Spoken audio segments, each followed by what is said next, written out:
खास मुलाकात में आज फिर हमारे साथ हैं प्रोफेसर अपूर्वानंद जी। ज्यादा परिचय नहीं दूंगा, बेबाक, निडर, बेखौफ बोलते हैं और लिखते हैं, और सब संविधान की मर्यादा में।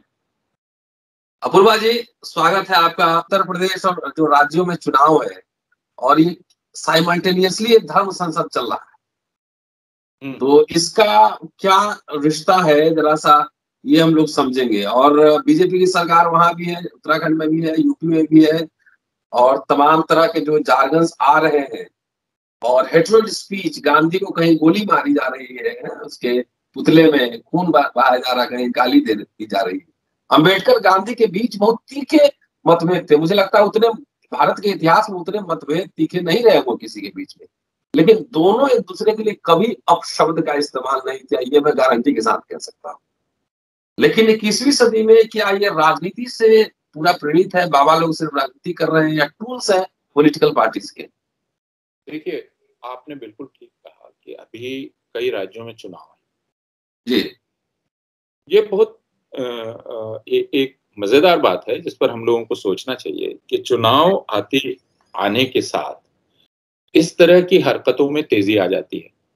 हरकतें साल भर चलती हैं, ऐसा नहीं है कि ये पहली बार चल रहा है। इस साल के अगर 1 जनवरी से लेकर और आज तक के अखबार उठा के देख लें, कल ही मुझे ईसाइयों के मित्रों के का एक समूह है जो ईसाइयों पर होने वाले हमलों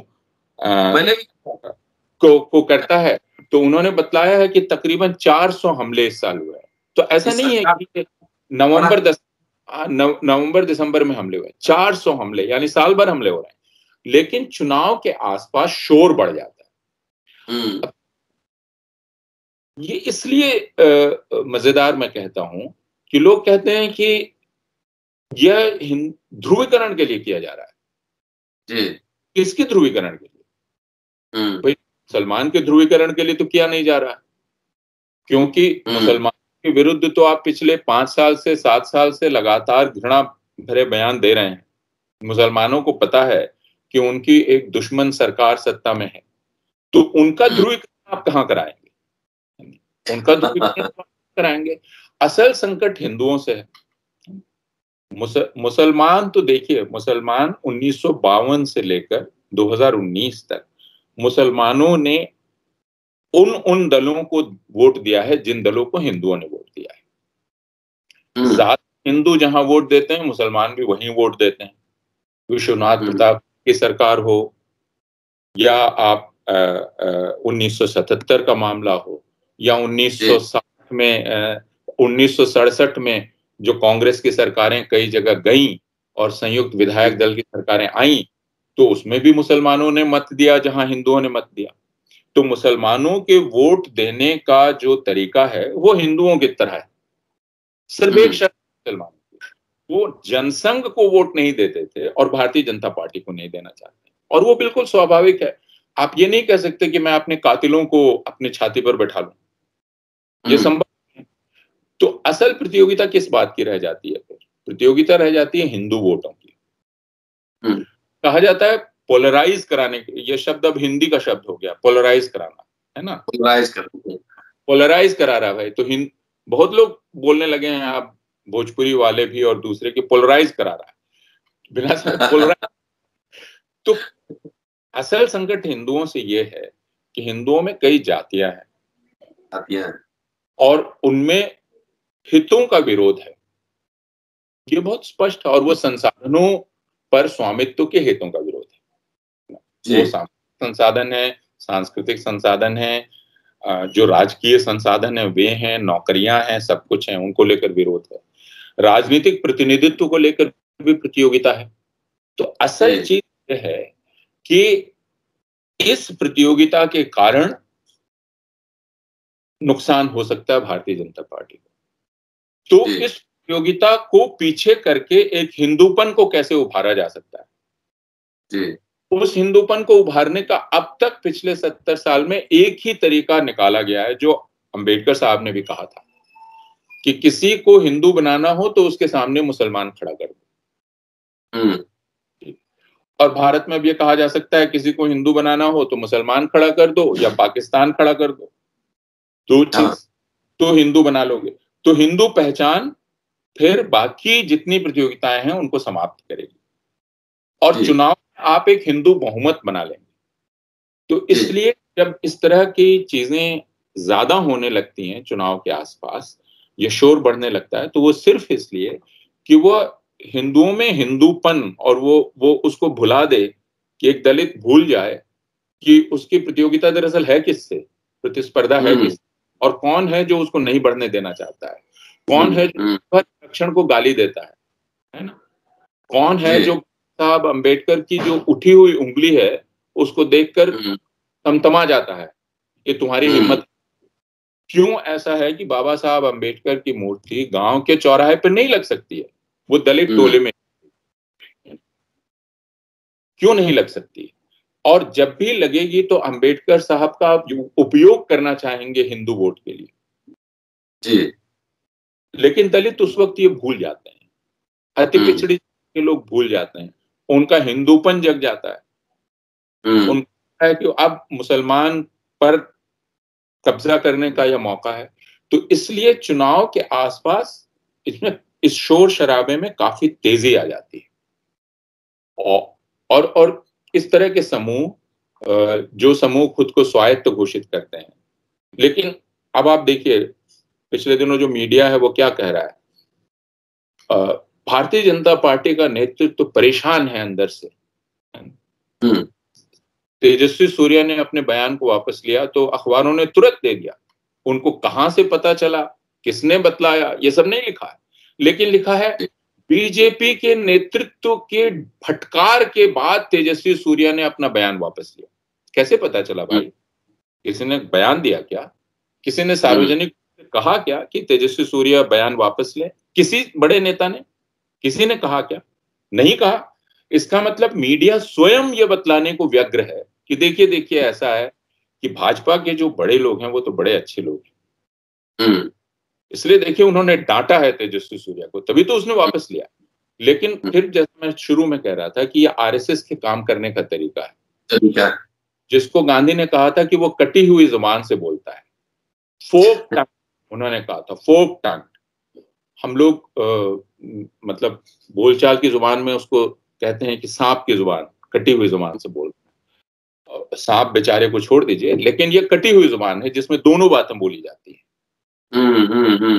तेजस्वी सूर्या ने अपना बयान दे दिया, वह बयान सोशल मीडिया पर अभी भी है, उसका वीडियो है, वो घूम रहा है, और उसने कह दिया कि चूंकि मेरे बयान से अनावश्यक विवाद हो गया था इसलिए मैं उसको वापस लेता हूं।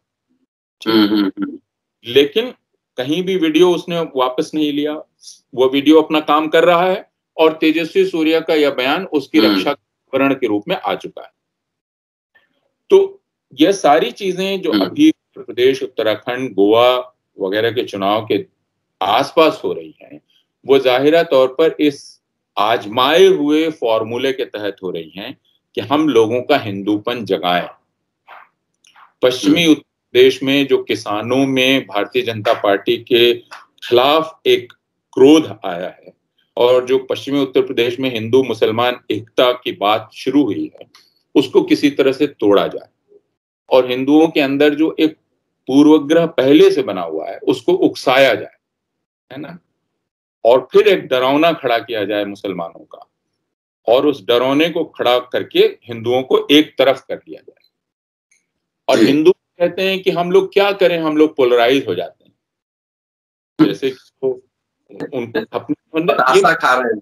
हाँ, मेरी समझ में नहीं आता है कि हिंदू कहते देखिए ना कोई पुलवामा हो जाएगा। अरे भाई, पुलवामा हो जाएगा तो तुम एक बार समझोगे ना कि क्यों हुआ, वो क्यों पहले ही हुआ, क्यों एक गाड़ी चली गई, अत्यंत सुरक्षित क्षेत्र में चली गई और जाके टकरा गई, क्यों उसका अभी तक कुछ नहीं पता चला, क्यों संसद पर हमला होता है और संसद पर हमले में जो की जांच करने के लिए संसदीय समिति बनाने की, संसद की तरफ से जांच हो, इसकी मांग को क्यों भारतीय जनता पार्टी की सरकार ने ठुकरा दिया, अटल बिहारी वाजपेयी? क्यों अब तक हम लोगों को नहीं पता चला कि संसद पर हमले के पीछे कौन था? क्यों हम लोगों को नहीं पता चला कि अक्षरधाम के हमले के पीछे कौन था? क्यों हमें कभी नहीं पता चलेगा कि दरअसल पुलवामा में क्या हुआ था? तो हिंदू कहते हैं कि हम तो बेचारे हैं, हम पोलराइज हो जाते हैं, हम क्या करें, है ना? तो हिंदुओं को भी ये समझना पड़ेगा कि वो इतना बेचारे नहीं हो। सर, आखिरी चूंकि चुनाव विशेष ये चर्चा है और खास तौर से उत्तर प्रदेश पर नजर है, थोड़ा बहुत नजर हमने भी रखा हुआ है। और क्या ये जो फॉर्मूला है हिंदू मुस्लिम का, रैली अगर भीड़ देखेंगे तो बीजेपी बहुत कोशिश भी कर रही है तो लोग नहीं जा रहे हैं, और एक तरफ भीड़ उमड़ रही है। अगर उत्तर प्रदेश को फोकस करके देखें तो क्या इनका ये फॉर्मूला जो है, इनका ट्रेडिशनल फॉर्मूला है, ये ट्रेडिशनल फॉर्मूला है, ये काम करेगा वहां पर इस बार? इसका अनुमान करना हमारे और आपके लिए बहुत कठिन है, क्योंकि यह एक मनोवैज्ञानिक प्रक्रिया है, और मनोवैज्ञानिक प्रक्रिया किस समय किस तरह हमको बदलेगी इसके बारे में हम लोग नहीं जानते। तो इसका अनुमान करना बहुत कठिन है, लेकिन यह तो बहुत स्पष्ट है कि भारतीय जनता पार्टी को अपना जो भविष्य है उत्तर प्रदेश में वह ठीक नहीं दिख रहा है। और वह ठीक नहीं दिख रहा है, इस कारण अब इस शोर शराबे में और तेजी आती चली जाएगी। और हमें यह भी समझना चाहिए कि सिर्फ धर्म संसद का मामला नहीं है ना, हम इसको देखें कि ये तथाकथित धर्म संसद हो रही है जिसमें गाली गलौज की भाषा में बात की जा रही है। उसी के साथ साथ प्रधानमंत्री वाराणसी पहुंचते हैं, काशी कॉरिडोर का उद्घाटन करते हैं, और वहां वे औरंगजेब और सैयद सालार मसूद की बात करते हैं। फिर वो कच्छ के गुरुद्वारे जाते हैं, कच्छ के गुरुद्वारे से वो सिखों को संबोधित करते हैं, और वहां फिर वो कहते हैं कि सिख गुरुओं ने भारत पर आए हुए संकट का सामना किया था, औरंगजेब का सामना किया था, अहमद शाह अब्दाली का सामना किया था। तो देखिए, धर्म संसद में जो कहा जा रहा है उसको कूट भाषा में प्रधानमंत्री अपने ढंग से कह रहे हैं, इनमें मेल है। उत्तर प्रदेश के मुख्यमंत्री खुली जुबान में कहते हैं कि कब्रिस्तान में की दीवार में जो पैसा लगता था अब हम तीर्थ यात्रा में लगा रहे हैं। भाई, कब्रिस्तान भी हिंदुस्तान के नागरिकों की ही जगह है, उसकी सुरक्षा भी भारत के राज्य का जिम्मा है ना?